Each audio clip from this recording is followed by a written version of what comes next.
Hello and welcome to Last Month in Music. This is a series I'm starting, and it's sort of going to be just like a little thing where at the end of each month, I'll like look through all the new albums, the new EPs and stuff that I listened to that month, which will be like it includes brand new releases, so stuff that released last month, but also like older projects that I listened to like for the first time last month.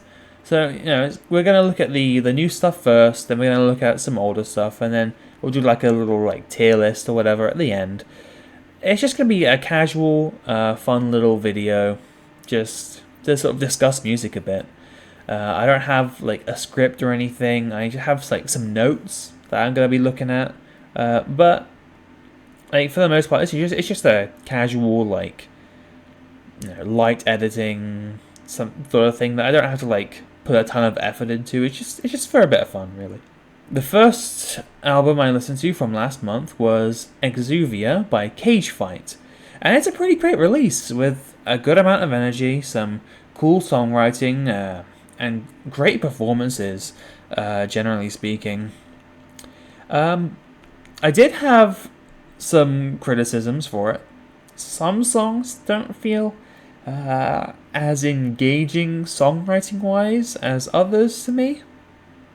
And while all the songs were great, in my opinion, I just feel like some of them were more great than others. Like all of them were good, but just like varying degrees. But overall, it was like it was quite a fun listening experience. I liked it a lot actually, and I ended up giving it an 8.7 out of 10.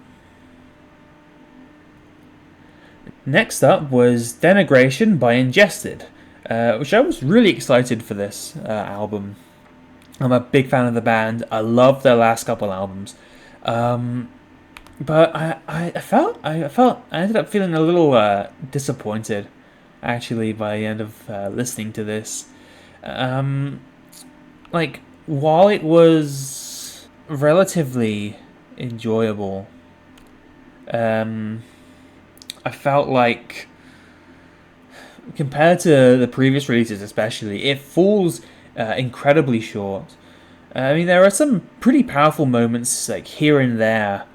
Some of the tracks have some great songwriting, and while typically the songs are pretty good, I feel like a lot of them just are like just good. Like there's nothing really that special about them.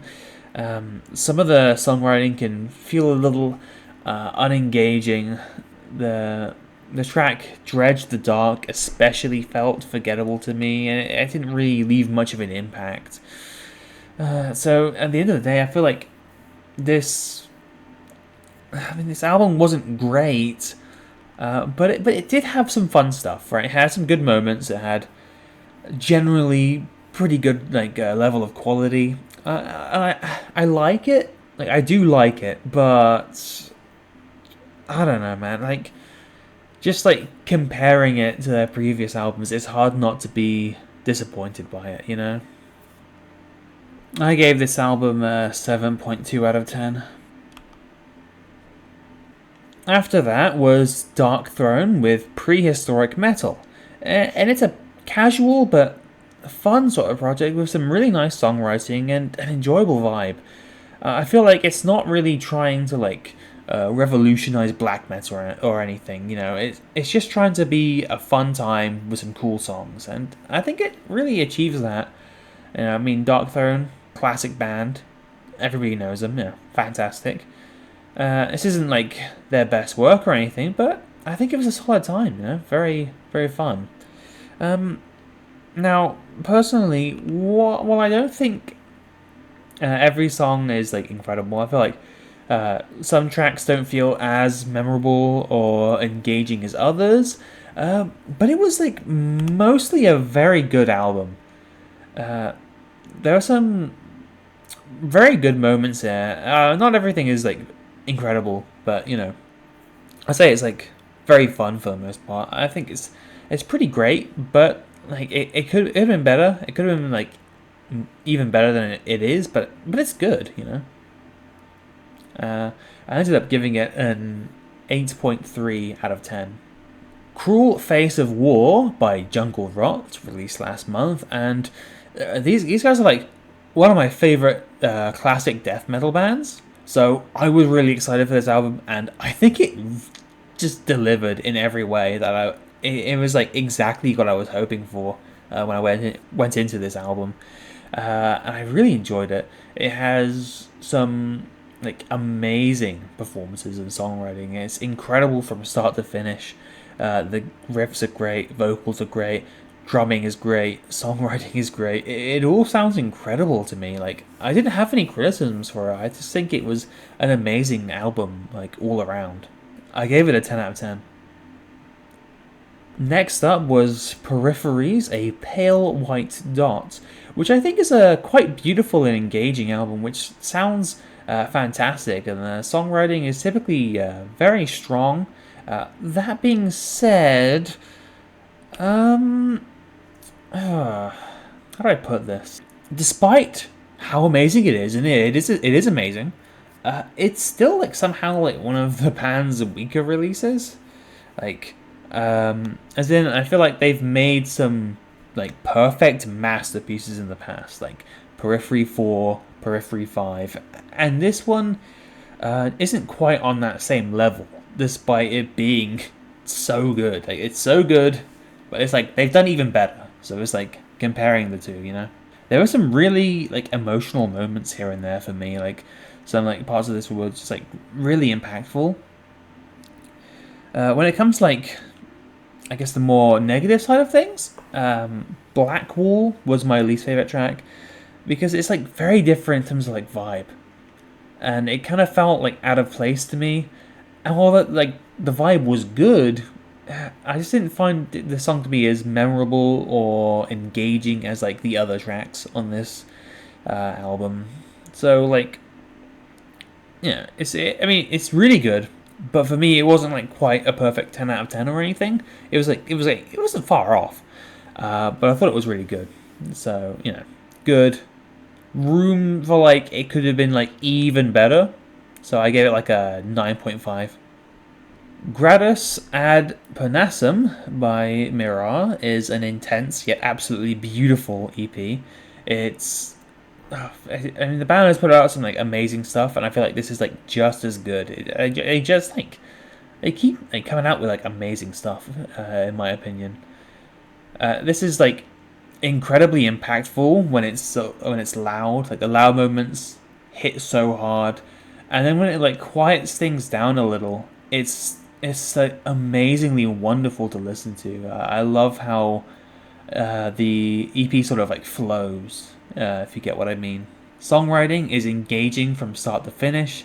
The guitar sounds amazing. I absolutely adore it when they implement vocals and piano, especially. There are just no dips in quality here, and I just loved it. No complaints. 10 out of 10. Vialice or Vialice, Violet. I'm not actually sure how to pronounce the name of this artist. Never really thought about that. Anyway, Talk When We're Okay, part 4, which I'm not sure why that is were okay instead of we're. Maybe there's like an artistic meaning behind that I just don't know. But anyway, I really like this album. And I'm gonna say this is my least favorite album from this artist so far. But I still think it's really good. Like, there were some like really cool moments, and there were effects that really grabbed my attention. Cool vocal moments, and an amazing ending. Like, this album has like a really good ending, especially the songwriting doesn't always feel as memorable as it like compared to the other albums from this series. You know, part 1, 2, and 3. And a couple tracks did feel a little forgettable to me, but I think it's a cool project still, with some really great moments. And while it could have been like even better, I think it was still very good. So I ended up giving this an 8 out of 10. Then we have ISSHO-NI by Strawberry Station, which is the best album I've heard from this artist so far in their like discography. And it's like, honestly, this is like one of the most fun albums of the year so far in terms of like, just like a vibe, a great, really enjoyable time to listen to, because there's like intense, like in terms of like metal, where you have like intense fun. It's like really, it's fun, but it's like a different kind of fun compared to like this type of music, where it's just like a good time and it's kind of chill and it's fun. So in terms of that, I say it's like one of the most quote unquote fun albums of the year so far. It has incredible vibes, great songwriting, and really beautiful melodies, great samples, really relaxing in terms of like atmosphere. It's just good vibes all around, and it's really engaging as well. I have no complaints about this. It's a 10 out of 10 for me. Grand Serpent Rising is the latest album from Dimmu Borgir, and as a huge fan of the band, I really enjoyed this new album. It's a great listening experience with some incredible highlights. There are a few dips in quality, but nothing major, like in the grand scheme of things. Like, I wouldn't say any of the songs in this project were like anything less than great. So, you know, a few dips in quality, but no, we're talking about like little dips, not like massive dips. The quality isn't always as consistent as like it could be, but it's still like very good. You know, I don't think this is like a masterpiece or anything, but I really enjoyed it. You know, just personally, I really enjoyed it. I had a few issues and nitpicks, but no like big problems with it. You know, I was pretty happy with this album. I gave it a 9.3 out of 10. Injury Episode by Static Dress, released last month, and I really liked it. Personally, I prefer the band's debut album, which is the one before this, but I feel like this was like still an amazing follow-up. I really enjoyed listening to this project, and although there were a couple like small dips in quality, I thought it was really good still. There were incredible moments all throughout this album, and really engaging songwriting for the most part. The production doesn't always feel as impactful as it could be, but it's nothing major, you know. It's just like little moments here and there. Like for example, like Classic Death Pose was my least favorite track from this album. And it didn't feel as engaging in terms of songwriting and structure, production and stuff. But it was like, even then, it was still really fun to listen to. So it's like, you know, this is a very strong project with some amazing material. And while I did have a few small nitpicks here and there, because that's all it really was, you know, it was like a couple of little tiny details where it's like, oh, maybe that could have been a little better. But like, otherwise, it's like amazing, like really, really good. But it's just, you know, it's those small nitpicks that prevent it from getting like the perfect 10 out of 10 rating. Instead, I gave it a 9.5, which is still really good. That is all of the brand new releases. So we're going to be looking at some like older releases now that I'm like getting around to. I listened to last month, but they weren't released last month, right? Starting with Resonance by Michiru Aoyama. Now, anybody who knows Michiru Aoyama will know that he's kind of crazy. It's like he's an ambient artist who releases like almost daily albums. It's kind of crazy, and he's like released like 2,000 albums or something like that. And so I've been like listening to a lot of Michiru Aoyama, so you're gonna be seeing him show up a lot in these videos, because I'm like slowly working my way through like all of his projects. But anyway, for now we're looking at Resonance, which is an absolutely beautiful ambient project. I mean, there were so many amazing moments. I just couldn't count them all. and has an atmosphere which sounds incredibly satisfying to listen to, with some fantastic soundscapes. I don't have any real negatives or complaints to point out. Every detail of this album just sounds like so good. And this is, honestly, it's an ambient masterpiece. I think this album specifically deserves more love. I feel like more people need to like listen to this because it's just so good. This was a 10 out of 10 album, honestly. Another artist that I've just been getting into recently, like over the last couple months, was Voivod. It's a thrash metal band, and so I'm going to talk about the Outer Limits, which is the first Voivod album I listened to last month, but not the only one. So I'll be talking more about them as well. But it was an absolute blast to listen to. It's a unique and interesting sound. It's sort of comprised of like a blend of elements from prog metal, psychedelic rock, alt metal, and thrash metal.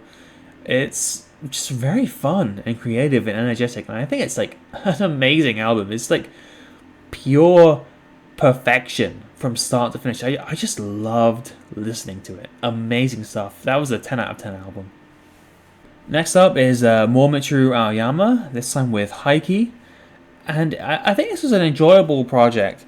However, I didn't find it to be particularly engaging, personally. I think it has some really nice vibes. And the songs are good, but for me, they didn't really do a lot to like stand out from one another. I feel like it was pleasant to listen to, but it didn't really have much that kept me like actively engaged. It's more like enjoyable background music. Quite nice, but not like mind-blowing, incredible stuff or anything. I ended up giving it a 7.7 out of 10.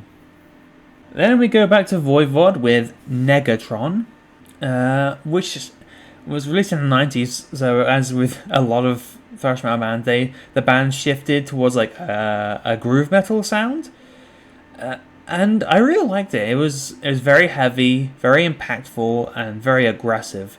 It actually reminded me a little of Sepultura in some places, which was interesting. The weaker tracks here are still like honestly very good. They just weren't as engaging as like the better ones, you know. They're like all the tracks here are good, but to like varying different like degrees of goodness, if you will. It's a very different album than like what they would usually do and what they're usually like known for, but I think it was really fun, although not like perfect or anything. Yeah, I ended up giving it an 8.9 out of 10. Then we have Michiru Aoyama again. I've listened to a lot of this guy's music. Okay, Anyway, Kouji is a decent listening experience. It's a pretty nice ambient project with some good soundscapes to offer. You know, personally, I found it to be a little forgettable. And like, while the tracks are fine, they are nice, they are enjoyable to listen to, they didn't do a whole lot to keep my attention, similarly to the last project I spoke about. But you know, it's pleasant enough background music. It's okay, it's good, but it's like nothing special, you know? Yeah, it's just good. I gave it a 7 out of 10 personally. After that, I ended up listening to... if you saw my last proper video, you would know that I was listening to Sacrifice. So last month I was listening through Sacrifice's albums for that video. So I ended up listening to Torment in Fire, Soldiers of Misfortune, Apocalypse Inside.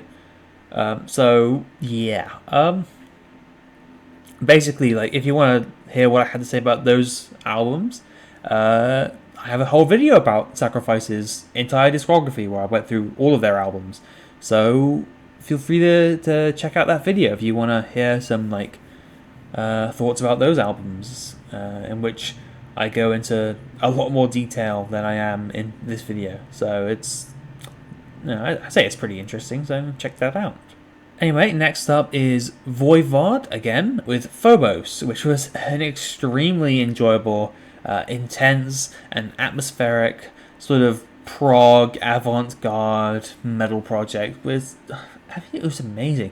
All of the tracks here were just incredible, and like it's a really interesting sound which stands out a lot from the other albums by Voivod. I thought it was amazing all around. It's such a good album. I gave it a 10 out of 10. It's just perfect. It's just so good.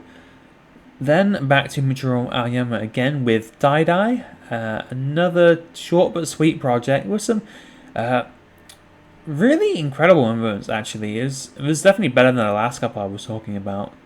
The quality here isn't always like super consistent. It's not consistent like all 10 out of 10 material, but it is always quite high. It's quite like high quality throughout.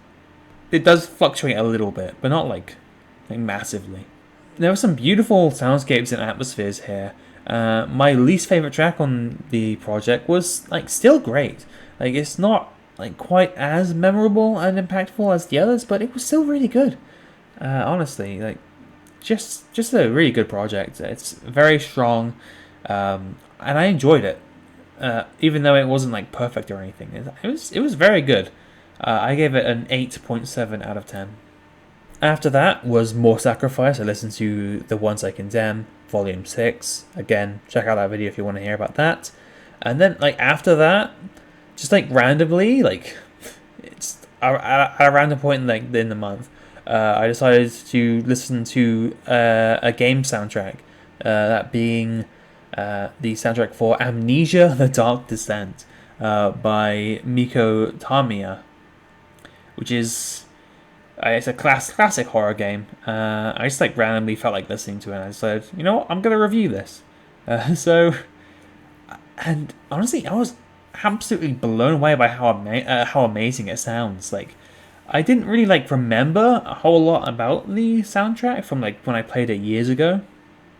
It was quite a while ago now. I don't remember exactly how long ago, but it was quite a while since I played it. But man, what a great soundtrack. Like, it's just incredible, like really. It fits the game perfectly. It's still very enjoyable, like even without context. Just listening to it like on its own as just music it's wonderful. The Brennenberg theme was personally my favorite track, and honestly it might be one of the most beautiful songs I've ever heard in a horror game, like ever. It's so good. It's just wonderful to listen to. The vibes are perfect. It's just amazing all around. What a good soundtrack. Honestly, I gave it a 10 out of 10. Just so good. Then we go back to Voivod again, this time with their self-titled album, which was, for me personally, quite a disappointing release from the band, actually. I can't say I really like this album, despite actually feeling positively about like a good number of these tracks. I think really the biggest problem for me was that it didn't feel very interesting or engaging songwriting wise. It's over an hour long, so when the songs aren't like amazing or anything, I was feeling pretty bored by the end of listening to this album. And like, while it has some redeeming qualities, and most tracks were like okay, they were like fine, they were decent songs, they weren't like bad or anything, but like, after listening to an hour of okay songs, I just got tired of listening to music. It's just like there's only so many okay songs I can listen to in a row before it's like I just kind of want something better. It's like I've had enough. There's like, I guess if I judge like the songs individually, like the songs are like okay, they're fine, but it's like when I have to listen to like all of these songs in a row, it gets kind of tiring after a while. My favourite track, Rebel Robot, was pretty great actually. I remember having it had some cool progressions, and the songwriting was pretty strong actually. And there were some other highlights too. The other highlights being good. They were good songs, but they weren't masterpieces or anything. But they were good. But at the end of the day, I guess what I'm trying to say is the album wasn't very good in my opinion. While the songs weren't bad or anything, it just, as a listening experience, it was kind of boring. So I didn't really enjoy it very much, personally speaking, which is a real shame because I do like this band a lot from what I've been listening to over the last couple of months. So it's just oh man, I wish this album was better.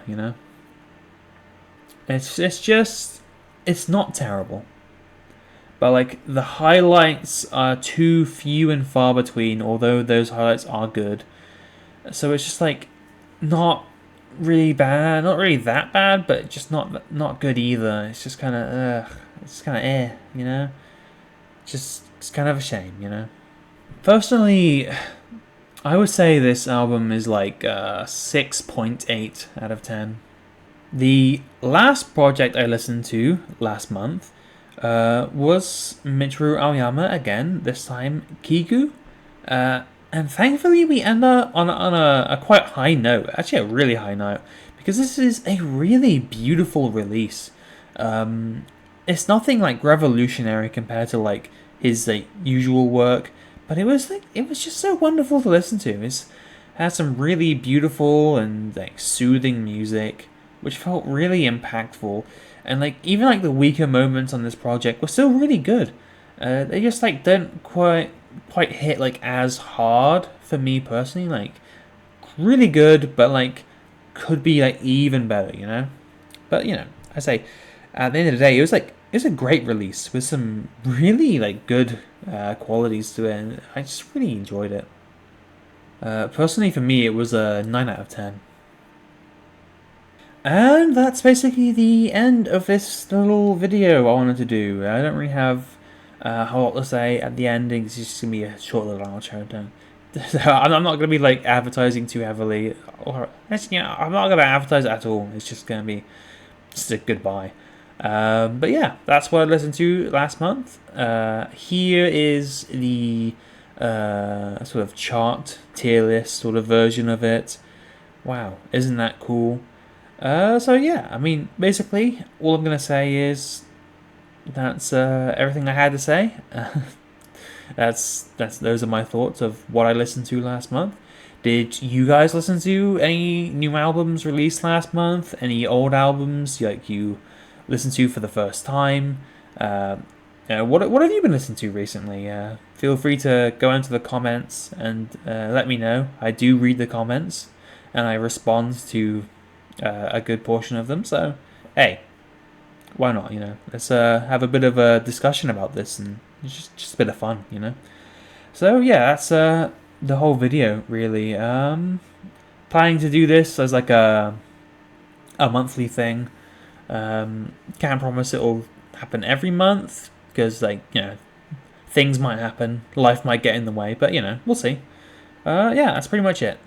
Goodbye.